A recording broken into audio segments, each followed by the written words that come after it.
Hello, this is Jay Mitchell, and we are back for another episode of the Libertarian Censored podcast, going over all the posts on the Libertarian Censored subreddit. Let's get right into it. So first we have Fascism Isn't As Popular As Some People Pretend It Is, posted by Mundane Image 13, and that was an image, it looks like an image they shared of a bunch of, more left-leaning protesters, and it says, it took 5 days for ABC to reverse their position and stand up to the FCC. It took 3 days for Sinclair and Nexstar to reverse their position and cave to ABC. There is strength in numbers. There is power in protesting. Fascism is not as popular as they are pretending it is. Keep fighting. Steve Hofstetter. I guess that was a quote from him, whoever he is. And yeah, personally, if you want to label any dissent at all as fascism, I think that's fine. But I do think very much that you people are tired of all of people of constantly being called fascist, Nazis, Hitler, etc., etc. People on the right do it too when they throw out terms like communist or woke Marxist. But regardless, if you want to label anyone who sends laws as a fascist, that's fine. But when you label any dissent as fascist, then that leads to assassination culture, which leads to people like Charlie Kirk being killed, and that's something that's important to remember as well. Just because you should be free to say something doesn't mean you should have no responsibility at all for your speech, and that's very much why I'm personally against cancel culture. But I would say cancel culture is very much libertarian in that it boils down to freedom of association. If you say something that offends too many people and they want to fire you from your job because of it, ultimately that's what I see there. And yeah, personally, if you want to say that that the ABC and firing Jimmy Kimmel and then saying it was overcoming cancel culture, that's fine. But I personally think it was all just political theater to get Disney on the woke liberals' good side. Because they have no principles at all other than they have to be for whoever is against Trump. And personally, I don't really care for Jimmy Kimmel. If they want to reinstate him, that's fine. But he's late night TV is pretty much nothing but Reddit at this point. It's all just echo chamber, circle jerk, my side good, your side bad, etc., etc. And that's why increasingly, I don't really care for it. And a lot of social media is like that as well, particularly Reddit, but at the very least, people can help contribute to control the narrative, unlike late night TV. And that's why, I think late night TV needs to die off. Same with pretty much all TV. It's why a lot of the people who are still getting informed by TV are completely like NPCs at this point. Like my parents, I think they're kind of pretty much blue NPCs at this point. They believe whatever the TV tells them, and yeah, you gotta think for yourself. You can't let the TV think for you, or social media for that matter. And that's my thoughts on that issue. Then we have Supreme Court gives Trump okay to freeze funds already approved by Congress from HuffPost.com, posted by Swampinky Dan, and that's a cross post from the Law subreddit. And yeah, personally, I don't think that I think if funds have been approved by Congress, the president shouldn't be able to overrule that. But ultimately, the Supreme Court says they can. So ultimately, I think that kind of goes against checks and balances. But ultimately, there really have never been checks and balances, despite what the media wants people to think. The Constitution has been constantly ignored since the ink was dry. But Reddit only seems to care about that since the Orange Man is seen as being anti-constitution. They were completely fine with Obama or Biden violating the Constitution, and they didn't care. But the second the Orange Man does it, they just lose their minds and go completely crazy. And that just goes to show you, they don't really care about the Constitution. They just care that they can use it as a tool to say, oh, Donald Trump's disobeying the Constitution, he needs to be impeached. Well, in reality, when their side does it, it's completely fine.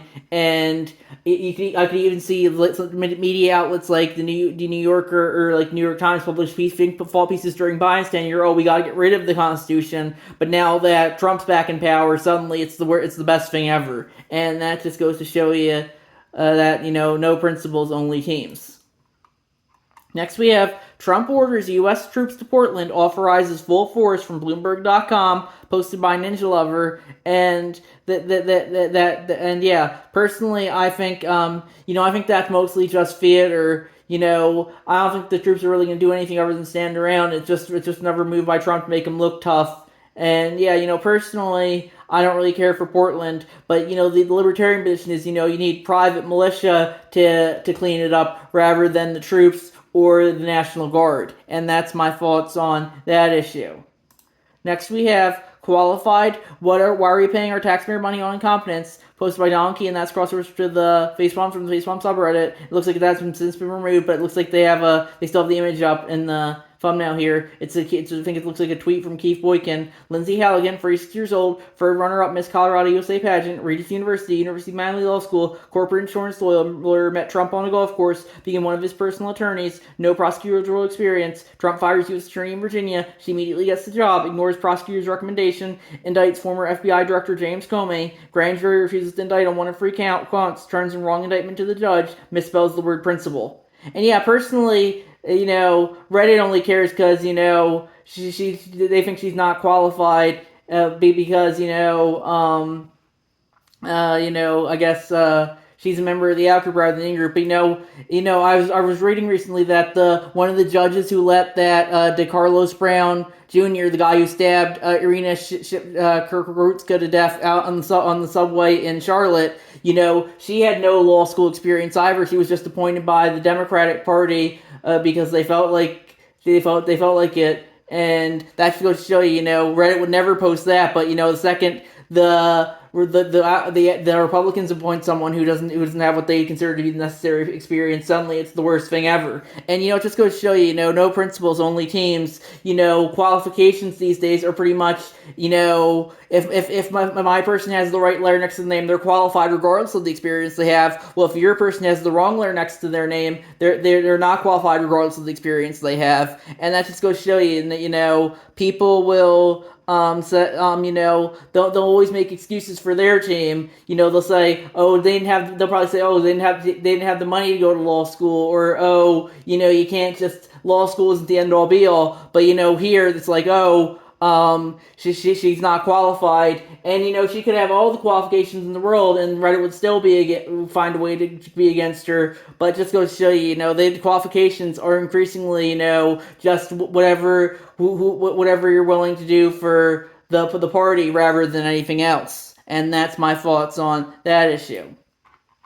Next we have, I vote Republican because I want smaller government, posted by Fast Seaworthiness 739, and that's a cross post from the anarcho-capitalism subreddit. And it's a picture of Obama. It says final budget $3.9 trillion, and then there's a picture of Trump, final budget $6.8 trillion. And yeah, personally, I think inflation does have to play a role in that. But regardless, just to show you, both parties are going to spend like there's no tomorrow. And Trump might spend double what Obama does, and the next Democrat might spend double of what Trump does, and ultimately, there's just to show you there's no way out. The government's just going to piss away money regardless of which branch of the Uniparty is in power, and that's my thoughts on that issue.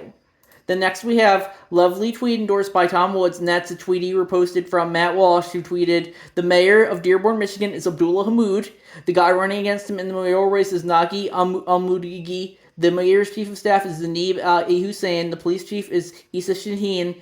He oversees the commander of the patrol division, Madhu Bazi. The public health director is Ali Abazed. Don't forget city council members Kamal Al-Swafi and Mustafa Hammoud. Question, is this what our founding fathers had in mind? That's a question that the residents of Dearborn can consider as they wake at 5:30 a.m. to the Muslim call to prayer blasted over the loudspeakers by the local mosque. They can keep thinking about it as they get in their cars and drive to work down Osama Siblani Street. Is this America? If the entire country resembles Dearborn in 50 years, in what sense will America still exist?"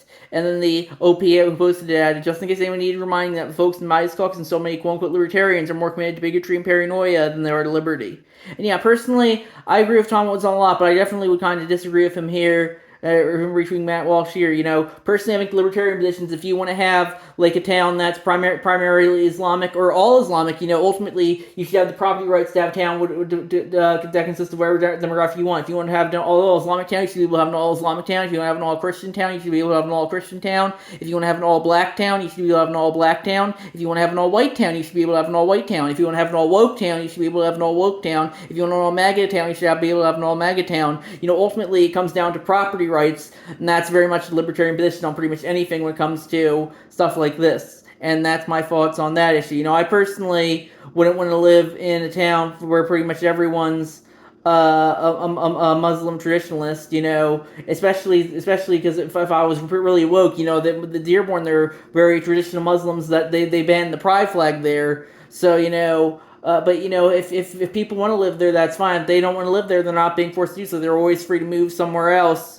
And yeah, personally, I don't know if I really like that, but ultimately, I think it's been Muslim for like pretty much the past 100 years since Henry Ford himself imported all the Islamic work to help in his factories, and ultimately, I personally don't really care for all these all ethnic enclaves when it comes to stuff like this, but ultimately, people will justify living usually with people who act and think and look like them. And if people want to do that in Dearborn, Michigan, that's fine. I personally think that they should be able to, and that's my thoughts on that issue.